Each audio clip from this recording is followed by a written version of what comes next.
বিসমিল্লাহির রহমানির রহিম। কুলি পিঠা। কুলি পিঠা বাংলাদেশের একটি জনপ্রিয় পিঠা। এই পিঠাটি মিষ্টি হলেও ছোট বড় সকলেরই খুবই প্রিয় এবং পছন্দের পিঠা। খেজুরের গুড় এবং নারকেলের মিশ্রণে এই পিঠার সুগন্ধি এবং স্বাদ খুবই অসাধারণ, যার কারণে ছোট বড় সকলেরই খুবই প্রিয় এবং পছন্দের পিঠা এই কুলি পিঠা। তো কুলি পিঠা দুই রকমের তৈরি করা যায়, যেমন ভাপা কুলি এবং তেলে ভাজা কুলি পিঠা। তো আমি আজকে তেলে ভাজা কুলি পিঠাই তৈরি করব। পিঠার জন্য আটা কাই করে আমি দুটি দলা তৈরি করে নিলাম।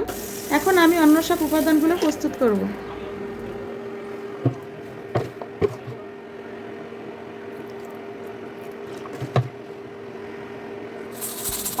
শুধু নারকেল গুড় ভাজি করে এই পিঠার মধ্যে দিয়ে পিঠা তৈরি করা যায়। এছাড়া নারকেল গুড়ের সাথে চাল ভাজার গুঁড়ি দিয়ে হালুয়া তৈরি করেও এই পিঠার মধ্যে দিয়ে পিঠা ভাজি করা যায়। তো আজকে আমি দু রকমই পিঠা তৈরি করব। তো দুই রকম পিঠার জন্য দুই রকম উপাদানই আমি প্রস্তুত করে নিলাম। ধৈর্য সহকারে আয়োজন করতে পারলে বা প্রস্তুত করতে পারলে বছরের সব সিজনেই এই পিঠা খাওয়া যায়। গুড় গলিয়ে নেওয়ার জন্য আমি হাঁড়িতে পরিমাণ মতো পানি দিয়ে দিলাম।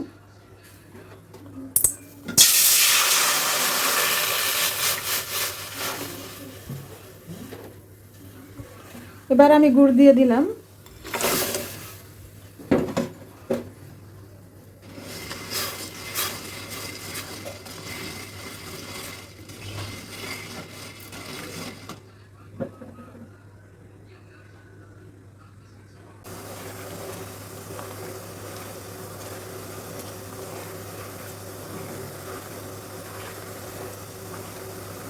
পাটালি গুড়ের চাকাটাকে এভাবে আমি জাল করে লিকুইড গুড় করে নিলাম। গুড় আরেকটু ঘন হলে এর মধ্যে আমি নারকেল দিয়ে দিব।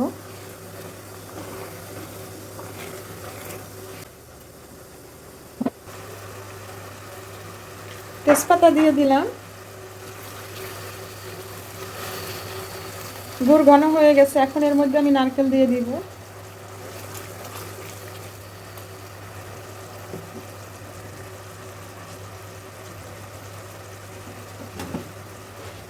নারকেল দিয়ে দিলাম।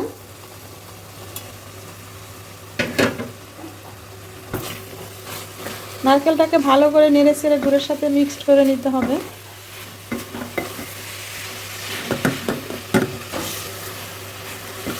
নারকেল গুড় ভাজার খুব সুন্দর একটা সুগন্ধি আসছে, মাশাআল্লাহ। বেশি কড়া ভাজা দেওয়া যাবে না, তাহলে নারকেলটা পুড়ে যাবে।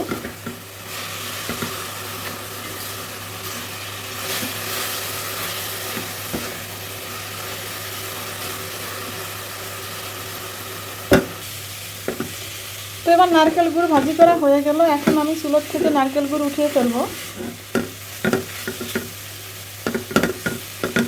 চালের গুঁড়িটাকে আমি সিদ্ধ করে ভালো করে মেখে এভাবে দুটি বড় বড় দলা করে নিলাম।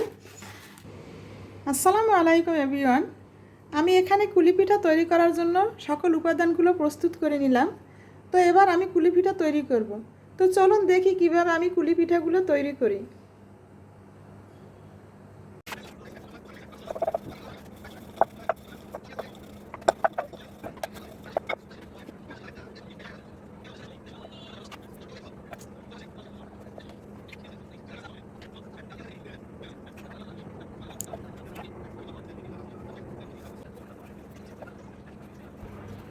তো এইভাবে ছোট ছোট দলা করে রুটির মতো বেলে নিলাম। এরপর নারকেল গুড় দিয়ে বানানো হালুয়াটা ভিতরে দিয়ে এভাবে পিঠা কেটে নিলাম। তো এইভাবে আমি এক এক করে সব পিঠাগুলো এভাবে বানিয়ে কেটে নিলাম। তো আমার অনেক পিঠা বানাতে হয়েছে, একসাথে অনেকগুলো পিঠে বানিয়ে আমি সেগুলো একসাথে আবার ভাজি করলাম। তো এইভাবে সব পিঠাগুলো বানিয়ে নিলাম।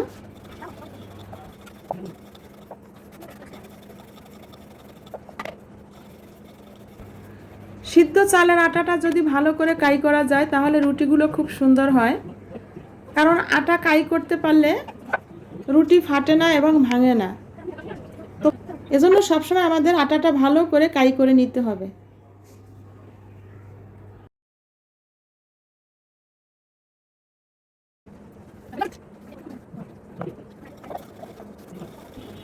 আমার অনেকগুলো পিঠা বানানো হয়ে গেছে।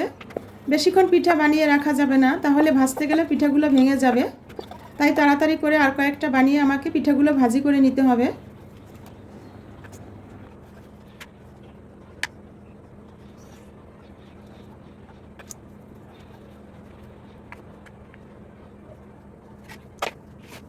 তো আপাতত এখন আমি এই পিঠাগুলো ভেজে নেব, তারপরে আবার পিঠা বানিয়ে আবার ভাজি করব। না হয় আমার পিঠাগুলো নষ্ট হয়ে যাবে বা ভেঙে যাবে।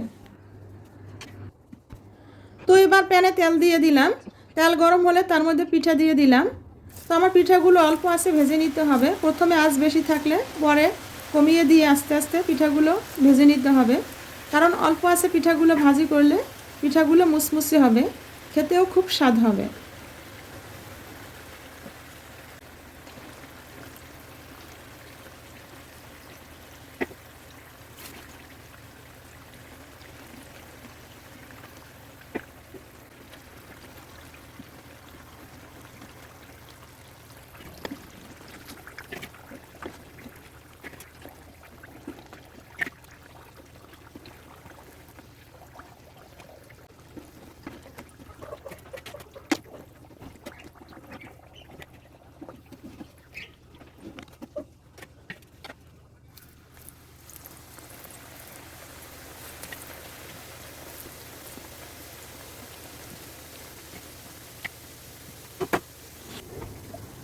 তো এভাবে এক এক করে আমি সব কুলি পিঠাগুলো এভাবে ভেজে নিলাম।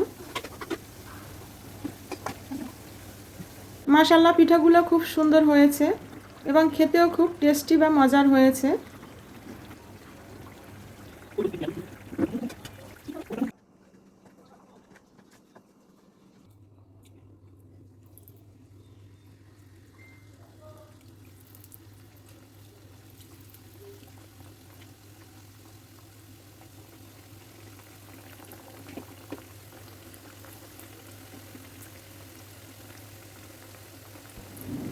ভিডিওটি দেখার পর লাইক, কমেন্টস এবং শেয়ার করবেন।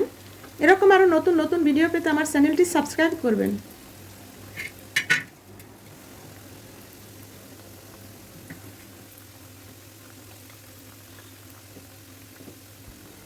যারা আমার ভিডিওটি দেখেছেন সকলের প্রতি শুভকামনা রইল। সকলের সুস্বাস্থ্য কামনা করছি। সকলে ভালো থাকবেন এবং আমাকে বেশি বেশি করে সাপোর্ট করবেন।